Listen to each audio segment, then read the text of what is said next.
Mission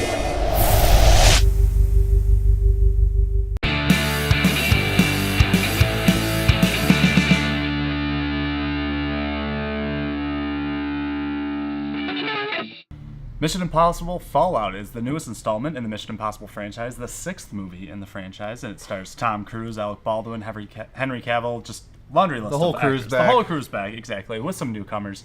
So we've discussed that the Mission Impossible movies are probably the most consistent franchise when it comes to quality of action movies. They're all pretty good. Yeah. I think this is the best action franchise today.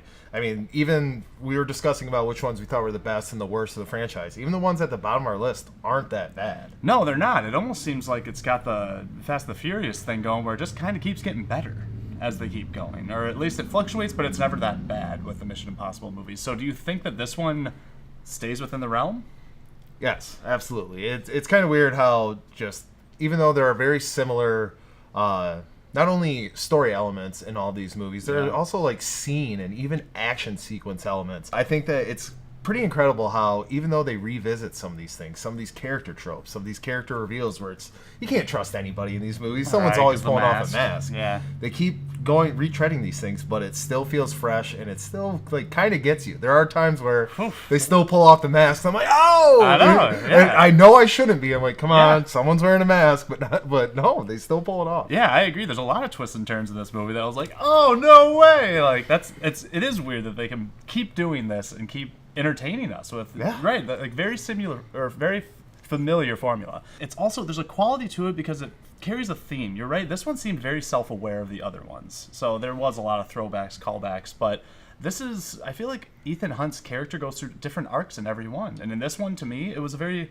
personal arc for him in this one. I think this was a really good examination of how sane he is in general, and really his morality of, like, is he capable of sacrificing one person for the greater good? Because he never has been able to in the past. They also broke new ground with this movie, too, because usually the opening action sequence, it's like, another job well done. With this one, it's like, oh no, they effed up. Like, yeah, they messed up big time. Yeah, things are bad, like, from the jump. So I love how they were finding ways to refresh this, and like how we said earlier, this is, our favorite long-running pure action franchise. Yeah. Today. So let's talk about the action.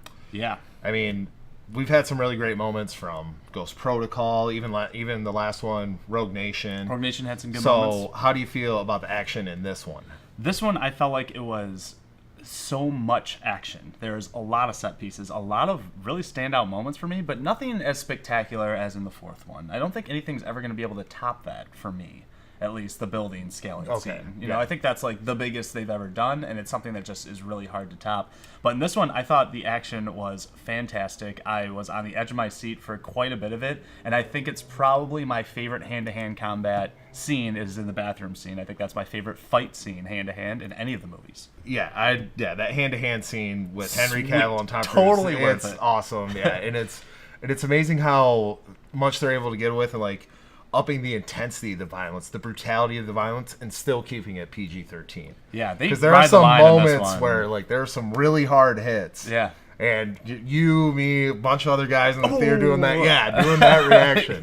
To some of these hits. So you know that the action was effective, and right, they will never top the spectacle of the tower climb in Ghost Protocol. No. But still, they're able to have these very like vibrant set pieces and just this well choreographed and well-paced action. Yes. And it's throughout. Just when you feel like this movie's like starting to get a little too spy, like, into the minutia of all of their missions and everything, action set happens. Yes. Get some story, get some character development, action set. I think this movie is properly paced. At no point was I thinking, how much longer we got? Yeah. It was more like, oh, come on, let me get another 20 minutes. Yeah. Let me get another action set. Because it's 2.5 hours, and it's still... It breezed by. It really did. Yeah, the pacing is pretty perfect in this movie. But Henry Cavill's a great addition. They use him so well in this movie. He works with the plot.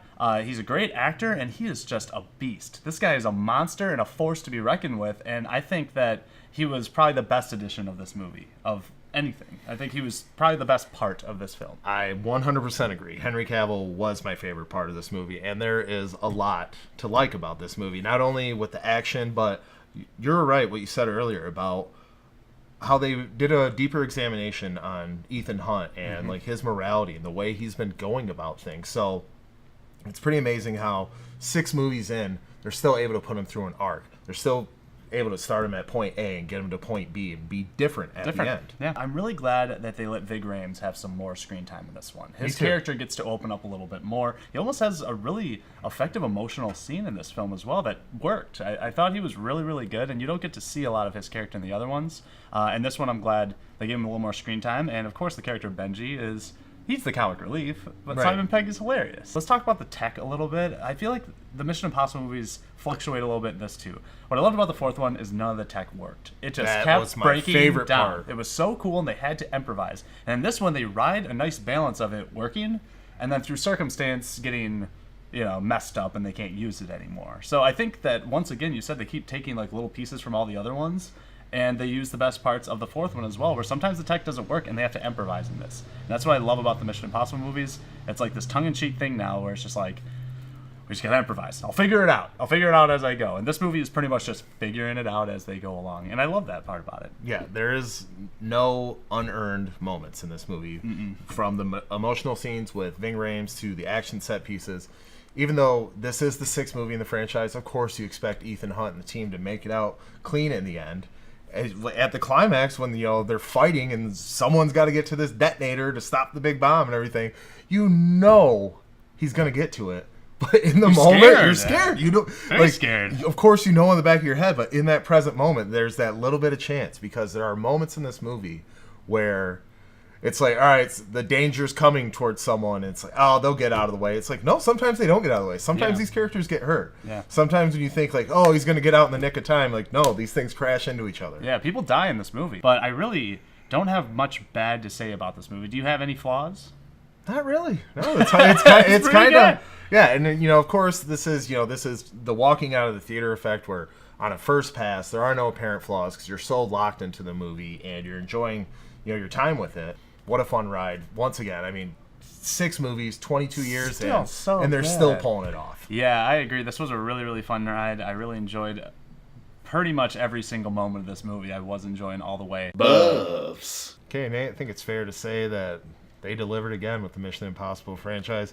I got a weird feeling of what your score might be, but why don't you go ahead and tell me anyway? Yeah, it's pretty clear as day, but this summer has been great for action movies. And I keep seeing one where I'm like, ooh, that might be my favorite. Or that might be my favorite of the summer. And Mission Impossible might be my favorite action movie of the summer. I don't know. This is a really, really fun movie. If you like the other ones, you're going to like this one. It's fast-paced, tons of great action. I really don't have any complaints about this one. So obviously, I'm going to go see it.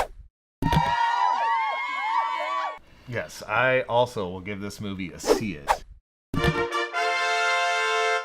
You said it. Like, this summer has been great for action movies, and not only did I think I enjoyed this one the most, right now, put a gun to my head, this might top Black Panther for my favorite movie of the year. Wow. I really had a good time with this one. I can't recommend it enough, especially if you're a fan of the franchise before. Yeah. They deliver again, and if you can, go see it in IMAX. Yeah, definitely see it in IMAX. Buffs. So that's our review of Mission Impossible Fallout. Have you guys seen the movie? What do you think of the franchise? What do you think of Tom Cruise? Leave all your comments down below. And be sure to join us next week when we review The Spy Who Dumped Me. I'm kind of glad that I'm gonna get a little comedy to blend in with all this action. It's like all I'm missing from the summer so far is a good horror movie. I hope we get one in August. Yeah, ditto. But check for that review next week, and no matter where you are, no matter who you're with, watch more movies.